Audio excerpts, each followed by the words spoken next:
All right, today we're putting on our hard hats. We're going to go on a builder's journey, laying the foundation, putting up the framework, and installing all the machinery for a really reliable enterprise-grade AI system. Yep, we are going to build our very own AI factory, designed for production from day one. So here's our blueprint.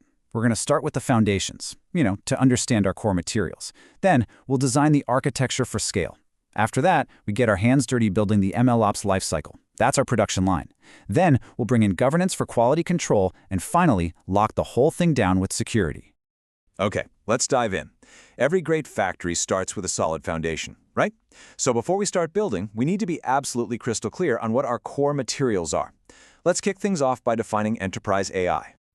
First things first, let's clear this up. AI versus machine learning. You hear these terms thrown around all the time. Think of AI as the whole artificial brain, the big idea of a system that can reason and solve problems. Machine learning, or ML, is the really powerful learning core inside that brain. It's the part that learns from data, finds patterns, and lets the entire system adapt and get smarter all on its own. And this right here, this visual shows us the engine of our factory, MLOps. It's where three super important fields come together. You've got machine learning, which creates the models. You've got data engineering, which prepares all the data, that's the fuel. And then you have DevOps, making sure everything runs like a well-oiled machine. MLOps is the discipline that brings them all together to manage the entire AI lifecycle. All right, with our foundation poured, let's pull out the architectural blueprint. This is how we make sure our AI factory isn't just some little prototype, but a scalable, reliable structure that's built to last and handle real-world demand. Any really robust enterprise AI architecture stands on four essential pillars. First up, security and governance, and you have to bake this in from the very start. Second, scalability and reliability, so it can actually grow with you. Third, integration. You have to make sure it plays nicely with all your existing systems. And finally, modularity, so you can easily swap out and upgrade parts without having to tear the whole thing down. So where do you actually build this thing? Well, the major cloud platforms offer some seriously powerful toolkits.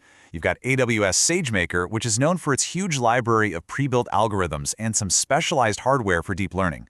Then there's Azure Machine Learning, which is great with automated ML and, no surprise, integrates tightly with the whole Microsoft ecosystem. And you can't forget Google Cloud's AI platform, which really leans on its deep TensorFlow expertise and custom hardware to make model creation super straightforward. With the architecture all planned out, it's time to fire up the production line. Let's walk through the MLOps lifecycle, step by step. This is the fun part, where we transform raw data into a valuable, functioning AI product. So the MLOps pipeline flows through four core stages.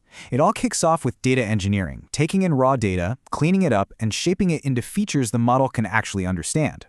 Next is model training and validation, where we build the model and test it like crazy to make sure it works.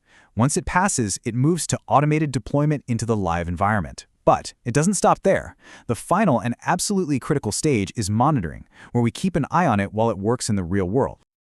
And this brings us to such a crucial point. Deployment is not the finish line. This quote just nails it. Continuous monitoring is absolutely essential. The world changes, data shifts, and your model's performance can drop over time. Without monitoring, you are flying completely blind. So how do we monitor effectively? We need a dashboard, right? That's where key performance indicators, or KPIs, come in. These are the essential dials and gauges for our AI factory. They give us real numbers, help us make smart, data-driven decisions, spot any bottlenecks in the pipeline, and, maybe most importantly, make sure our AI is actually hitting its business goals and delivering that return on investment. Our factory is up and running, but to produce something that's genuinely trustworthy, we need quality control, we need safety regulations, and we need clear operating procedures. This is where AI governance comes in. It's what makes sure our factory operates responsibly.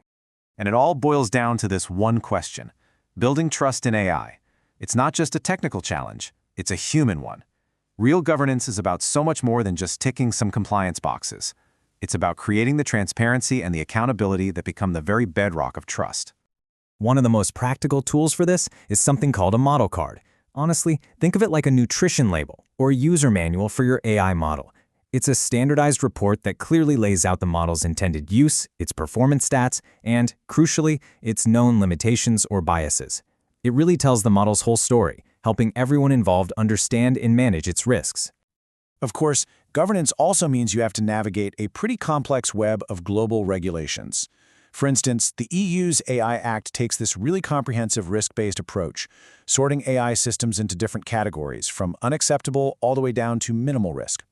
The UK, on the other hand, is going for a more flexible, principles-based approach, focusing on safeguards and what they call meaningful human involvement.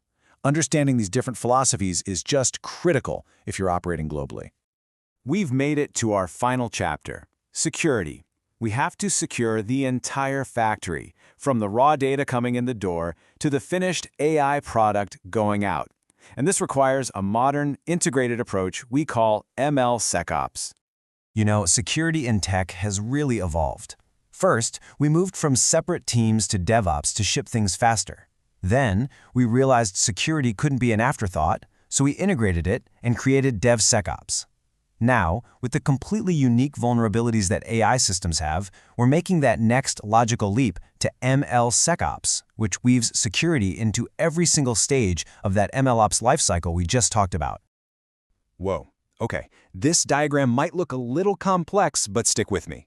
This is the full security blueprint for our factory. On the left, you see the planning and experimentation phases. Security checks have to happen here, before bad data or code even gets in. As we move to the middle, into the automated pipelines, security is all about protecting the integrity of the model itself. And finally, on the right, in the operations phase, it's all about continuous monitoring to protect the live system. That is MLSecOps in action, security at every single step. Now check this out. This overlay shows us exactly where attackers might try to strike. Those red dots? Those are major threats from the OWASP Top 10 for machine learning. So for example, look at the data engineering stage. An attacker could try data poisoning there, feeding our factory bad materials to corrupt the final product. Or look at the very end, in production. They could use model evasion attacks to trick our finished AI into making mistakes. By mapping these threats to our pipeline, we know exactly where to build our strongest defenses. So, what's the big takeaway from all of this? Building a successful AI factory is never just about creating one clever model. It is about engineering an entire system. Success comes from uniting architecture, MLOps, governance, and security into a single cohesive unit. That's how you create an AI system that's truly reliable and trustworthy. And that leaves us with one final thought to chew on. Your AI system is built and it's running, but which is it? Is it a properly engineered system, reliable, secure, and compliant by design, or is it an opaque black box full of hidden risks just waiting for that one moment to fail? The choice is in how you decide to build.